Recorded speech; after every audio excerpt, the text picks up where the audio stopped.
Hi అండి, welcome to home style. అందరూ ఎలా ఉన్నారు? అందరూ బాగుండాలి, అందులో మనం ఉండాలి. ఈ రోజు అయితే 3 విశేషాలండి. అక్షయ తదియ ఈ రోజు మనకు తెలిసిందే కదా.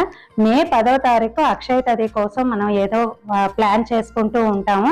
అందులో ముఖ్యంగా మనకు చేయవలసింది గోల్డ్ కొనుక్కుంటూ ఉంటాము. అందరూ కూడా గురువు గారులు అందరూ కూడా దానాలు ధర్మాలు అవి కూడా చేయమంటూ ఉంటారు. ఈ రోజు చేసిన దానాలైనా అవనండి, ఈ రోజు మనం సేవ్ చేసిన మనీ అయినా బంగారం అయినా సరే రెట్టింపు అవుతుందని ఉద్దేశంతో మనం ఉంటాం కదా.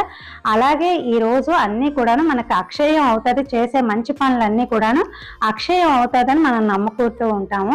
అలాంటి దాంట్లో ఈ రోజు గోల్డ్ సేవింగ్స్ అయినా అవనండి, గోల్డ్ కొండమైనా అవనండి, బంగారానికి సంబంధించకుండా ఒక్కటే కాకుండా మన పెరుగన్నం దానం ఇమ్మంటూ ఉంటారు, గొడుగు దానం ఇమ్మంటూ ఉంటారు, తర్వాత అందరికీ కూడాను వస్త్రదానం ఇమ్మంటూ ఉంటారు. మనం మంచి వస్త్రాలు కొనుక్కున్నా ఈ రోజు మంచిది అంటూ ఉంటారు.